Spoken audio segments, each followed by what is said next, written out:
அன்பு நெஞ்சங்களுக்கு இனிய வணக்கங்கள். திமுகவுடைய வேட்பாளர்கள் தேர்வுல யாருடைய ரோல் முக்கியமானதா இருந்தது? இன்னொரு பக்கம் பார்த்தோம்னா வேறு தொகுதிக்கு மாறி இருக்காரு செந்தில் பாலாஜி, கோவை போயிருக்காரு. அதுல சில பின்னணிகள், அப்புறம் விடுதலை சிறுத்தைகள் கட்சியுடைய 8 கேண்டிடேட்ஸ், அதுல திரும்ப சிலரை தவிர்த்திருக்காரு, சிலரை சேர்த்திருக்காரு. இதுக்கு பின்னாடி இருக்கக்கூடிய சில காரணங்கள், இப்படி பல விஷயங்கள் இருக்கு. இன்றைய இளங்கோவன் எக்ஸ்பிரஸில் விரிவாக அலசலாம். நான் உங்கள் சகோ சே த இளங்கோவன். நிகழ்ச்சிக்கு போகலாம்.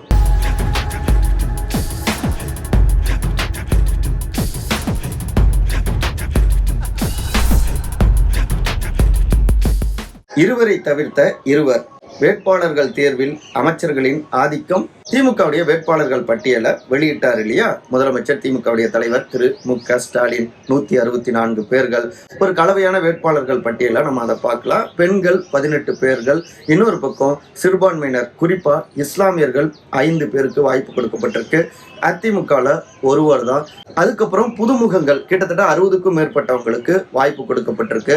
பட்டதாரிகள் கிட்டத்தட்ட 125 பேர் பட்டதாரிகள், 80% மேல பட்டதாரிகளுக்கு வாய்ப்பு கொடுக்கப்பட்டிருக்கு. இது எல்லாமே பார்த்தோம்னா தங்களுடைய ஓட் பேங்க், அதாவது மைனாரிட்டிஸ் ஓட்ஸ், இன்னொரு பக்கம் பெண்களுடைய வாக்குகள், அதன் தொடர்ச்சியாக இளம் வாக்காளர்கள் தீர்மானிக்கக்கூடிய சக்தியா இருக்காங்க இல்லையா. கிட்டத்தட்ட 1,07,00,000 பேர் புதிய வாக்காளர்கள், 18 இருந்து 29 வயதுக்கு உட்பட்டவங்க. ஸோ இவர்கள் அனைவரையும் டார்கெட் செய்யற மாதிரி வேட்பாளர்கள் லிஸ்டையும் அமைச்சிருக்காரு திரு மு.க. ஸ்டாலின், எங்களுடைய தலைவர் அப்படின்னு தெரிவிக்கிறாங்க.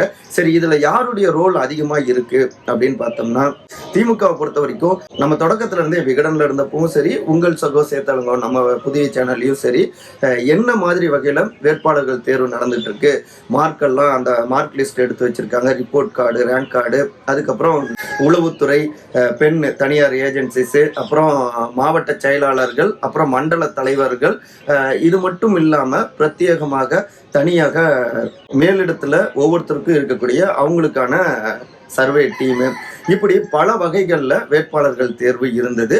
அதை நம்ம ஏற்கனவே பதிவு செஞ்சிருந்தோம். அதுல ஒரு தொகுதிக்கு 3 வேட்பாளர்கள் அப்படிங்கிற வகையில தான் பட்டியல் கொடுக்கப்பட்டிருந்தது.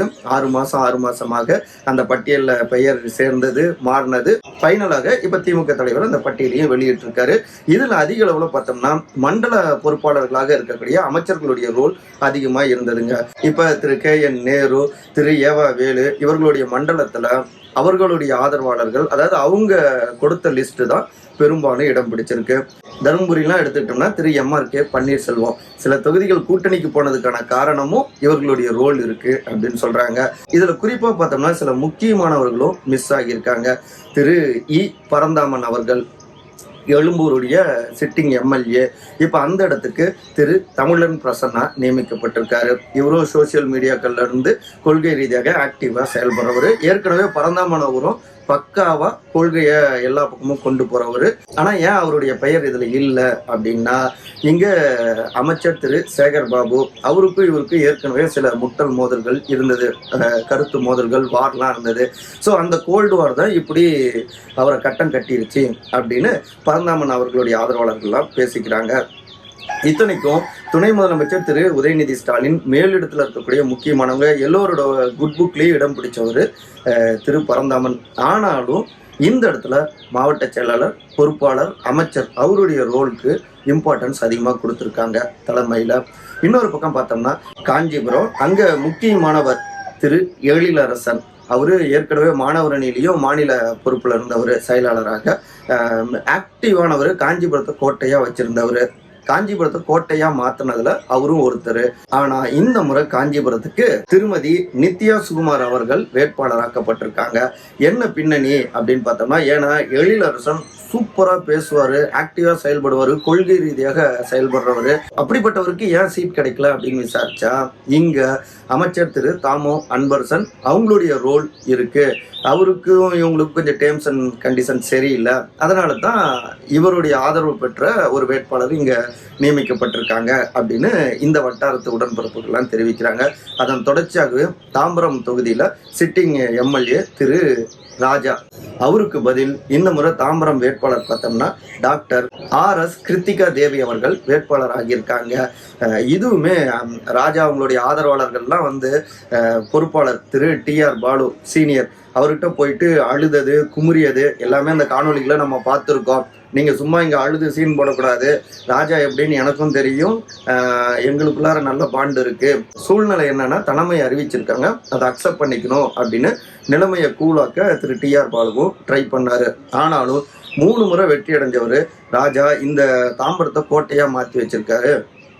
ஆனால் நீங்கள் வேட்பாளரை மாற்றிட்டீங்களே அப்படின்னு குமுறிக்கிட்டு இருக்காங்க, போர்க்கொடியை தூக்கிட்டு இருக்காங்க. இதுக்கு காரணமோ அமைச்சர் திரு தாமோ அன்பரசன் அவங்க தான் அப்படின்னு சொல்லி அவருக்கு எதிராக கோஷம்லாம் போட தொடங்கிட்டாங்க ராஜா அவங்களுடைய ஆதரவாளர்கள், தாம்பரம் டீமு. அதே நேரத்தில் கிருத்திகா தேவி அவர்கள் இன்னைக்கு இருக்கிற இளம் பட்டாளத்துக்கு ஏற்ற மாதிரி சோசியல் மீடியாக்கள்ல இருந்து எல்லா தளங்கள்லையும் திமுகவுடைய அந்த கொள்கைகள் இந்த விஷயத்த கொண்டு போறதுல முக்கியமானவங்களா இருக்காங்க. அது கவர்ற வகையில் இருந்தது. புதுமுகங்களை களத்துல இறக்கணும்னா கூடுதலாகவும் வாய்ப்புகளை கொடுக்கும் அப்படின்னு பல கணக்குகள் இருக்குங்க இந்த வேட்பாளர்கள் தேர்வுல. ஆனா இந்த பிரச்சனைகள்லாம் தூளாகிடும், களத்துக்கு போறப்ப எங்களுடைய மிஷன் 200 சக்சஸ் ஆக்கிடுவோம் அப்படிங்கிறாங்க திமுகவினர். பார்ப்போம் களத்துல என்ன ரிசல்ட் கிடைக்குது அப்படின்னு. வேலுமணிக்கு ஷாக் கொடுக்கும் செந்தில் பாலாஜி, கொதிக்கும் கோவை. பிளான் இதுதாங்க. திமுகவுடைய வேட்பாளர்கள் பட்டியல பல ஆச்சரியங்கள் இருக்கு. அதுல முக்கியமான ஆச்சரியம் கரூர் மாவட்டத்துல இருந்து இங்க கோவை தெற்குடைய வேட்பாளர் ஆகியிருக்காரு திரு செந்தில் பாலாஜிங்க. எப்படிங்க இந்த சேஞ்ச் ஆனது, என்ன நடந்தது அப்படின்னு விசாரிச்சு பார்த்தோம்.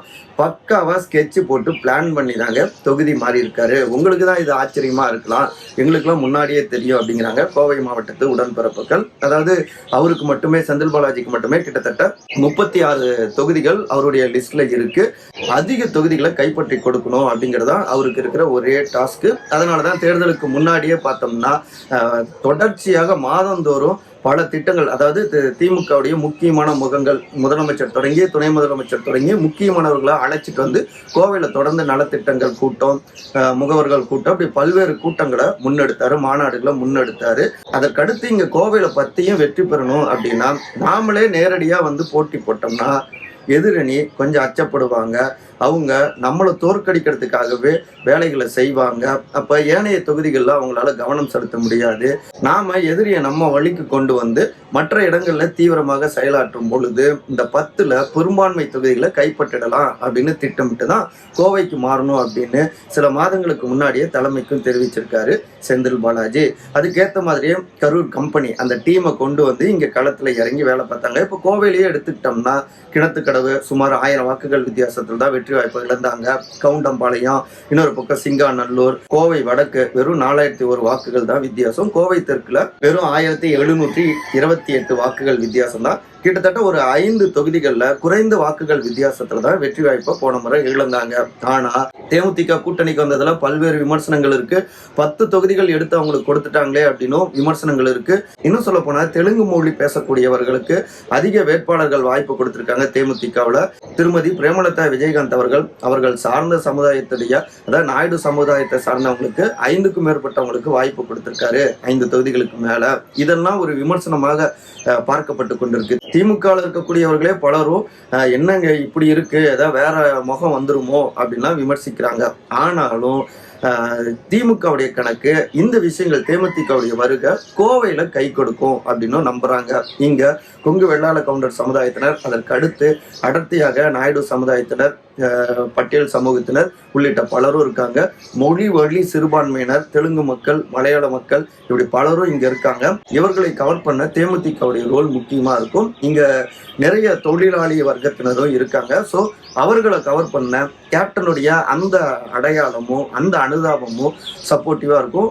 போதாததற்கு அது மட்டும் இல்லாம சிபிஐ, சிபிஎம் பலம் வாய்ந்து இருக்காங்க, மக்கள் நீதி மையம் இருக்காங்க. ஸோ இந்த கூட்டணி பலம் எல்லாமே சேர்ந்து திரு SP வேலுமணி மாஜி மினிஸ்டர் அவரையும் செந்தில் பாலாஜியை தோற்கடிக்கணும் அப்படின்னு இறங்கி வேலை பார்க்க அவரை திருப்பி விட்டா சுத்தி இருக்கிற இந்த சப்போர்ட் எல்லாவற்றையும் வைத்து 10ல் குறைஞ்சது 8வது வெற்றி பெற்று விட முடியும். 10 லட்சியம் 8 நிச்சயம் அப்படிங்கிற அந்த லோகோவோட தாரக மந்திரத்தோடு பயணிக்கிறாங்க செந்தில் பாலாஜியோடைய டீம்ங்க அப்படிங்கிறாங்க. அதே உடன்பிறப்புகள், சோர்சஸ் அவரோட இருக்கவங்க. அதே நேரத்தில் திரு SP வேலுமணி தன்னுடைய தொண்டாமுத்தூர் தொகுதியை கடந்து கோவை முழுக்கவே இறங்கி வேலை பார்த்துட்டு இருக்காரு. எப்பவுமே நல்லது கெட்டதுல பங்கெடுப்பாரு. அதுல கடந்த ஓராண்டாகவே அதிக அளவுல ஒருத்தரையும் மிஸ் பண்ணாம தொகுதியில, ஏரியாவில, மாவட்டத்துல சுத்திக்கிட்டே இருக்காரு. முக்கியமா தீபாவளி, பொங்கல் உள்ளிட்ட பண்டிகை காலங்கள்ல தொகுதியில முழுமையாக வேண்டியதை கொண்டு போய் சேர்க்கிறாரு. மாவட்டங்கள்லயும் வீக்கான ஏரியாக்கள்ல இந்த பரிசு பலகார வகைகளையும் கொண்டு போய் சேர்த்திருக்காரு. இவை எல்லாமே இந்த மாவட்டத்துல ரெட்டலைக்கு தாங்க கை கொடுக்கும் அப்படிங்கிறாங்க அவரோடு நெருக்கமாக பயணிக்கின்ற ரத்தத்தின் ரத்தங்கள். ஆக மொத்தத்துல கோவை இப்பவே கூடுதலா கொதிச்சிட்டு இருக்குங்க.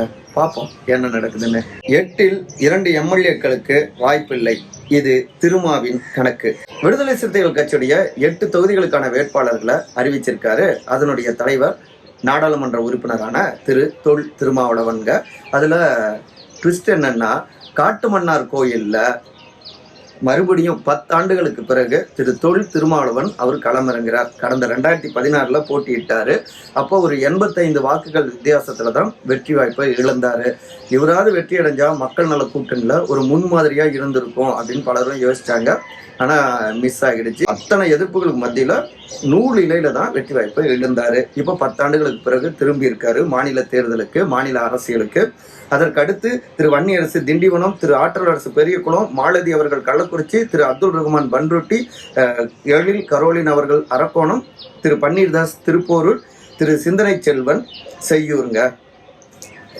8 வேட்பாளர்கள் அறிவிச்சிருக்காங்க. சரி, இதுல பார்த்தோம்னா சிட்டிங் MLAக்கள் 2 பேரு, திரு ஆளூர் சானவாஸ், திரு SS பாலாஜி திருப்போரூர், நாகப்பட்டினம். 2 பேருமே இல்லை. இது பலருக்கும் ஆச்சரியம், சிலருக்கு அதிர்ச்சிங்க. மிஸ் பண்ணிட்டாங்க 2 பேரையும், ஆக்டிவா செயல்படுறவங்களே விட்டுட்டாங்களே அப்படின்னு தங்களுடைய வேதனைகளை சிலர் பகிர்ந்துகிட்டு இருக்காங்க. அதே நேரத்துல திரு ஆளூர் சானவாஸ் அவரை பாராளுமன்றம் டெல்லி அரசியலுக்கு கொண்டு போகவும் திரும்ப திட்டமிட்டு இருக்காரு. அதனாலதான் இந்த முறை தவிர்த்திருக்காரு அப்படின்னும் தகவல்கள் வருதுங்க. கொள்கை ரீதியாக ஆக்டிவா செயல்படுறவரு, ஸோ டெல்லி அரசியலுக்கு அவரை கொண்டு போகலாம் அப்படின்னு பிளான் பண்றாங்க. இன்னொரு பக்கம் பார்த்தோம்னா, திருமாவூர் ஏன் சட்டமன்ற தேர்தலுக்கு வந்தாரு அப்படிங்கிறத ஒட்டி ஒரு காணொலியை வெளியிட்டிருக்காரு. அதுல மாநில தலைவராக இருந்துக்கிட்டு நானே வேட்பாளர்களை தேர்வு செய்யறதா இருக்கு, ரொம்ப சிரமமா இருக்கு. ஒவ்வொரு தொகுதியிலேயும் கிட்டத்தட்ட 80 பேர் 85 பேர் விருப்ப மனுக்களை தாக்கல் செஞ்சிருக்கீங்க. அடுத்த முறையில இருந்தெல்லாம் மாவட்ட செயலாளர்களே லிஸ்ட்டை சரி பண்ணி இங்க தலைமைக்கு அனுப்பணும் அப்படின்லாம் சொல்லியிருக்காரு. முக்கியமா இன்னைக்கு இருக்கிற சூழ்நிலையில சட்டமன்ற தேர்தலுக்கு வர வேண்டிய ஒரு தேவை இருக்கு அப்படின்னு குறிப்பிட்டிருக்காரு. அதாவது எந்த காலத்தையும் விட இந்த தேர்தல் 5 முனை போட்டியாக ரொம்ப வித்தியாசமானதா இருக்கு. இவங்க தான் வெற்றி பெறுவாங்க, இவங்க தான் தோல்வி அடைவாங்க அப்படின்னு உறுதியிட்டு சொல்லிட முடியாது. ஒரு மாதிரியான சூழல் இருக்கு. அப்புறம் தமிழ்நாட்டுக்குள்ளார கால் பதிக்கணும் அப்படிங்கிறது பாஜகவுடைய நீண்ட கால கனவுங்க. அதுக்காக வேகமா முன்னேறிக்கிட்டு இருக்காங்க. தங்களுடைய வழக்கமான அரசியலை வச்சு பெரிய கட்சியோடு நெருங்கி, அது உங்களுக்கே தெரியும், இங்க 2031 தீர்மானிக்கிற சக்தியா மாறிடணும் அப்படின்னு பாஜக நினைக்கிறாங்க. ஸோ இதெல்லாம் தடுக்கணும். மதவாதம், சாதிவாதம், இதுக்கு 2க்கும் எதிராக எங்களுடைய அண்ணா இருக்காரு, எங்க கொள்கையே அதுதான். அதனால தடுக்கணும் அப்படிங்கிறதுக்காகவும் சட்டமன்ற அரசியலுக்குள்ளார மறுபடியும் வராரு அப்படிங்கிறாங்க விசிகாவுடைய தோழர்கள். அதே நேரத்துல இந்த தேர்தலில் தொங்கு சட்டமன்றம் போன்ற ஒரு சூழல் வரலாம். யாருக்கும் பெரும்பான்மை கிடைக்காம எல்லோருமே அதிக அளவில் வெற்றி பெற்று ஒரு தொங்கு சட்டமன்ற சூழல் வரலாம். ஸோ இந்த நேரத்துல நம்ம இங்க மாநில அரசியலுக்குள்ளார இருந்தா அடுத்தடுத்த நகர்வுகளுக்கு அது வசதியாகவும் இருக்கும் அப்படின்னும் சில கணக்குகள் இருக்குங்க.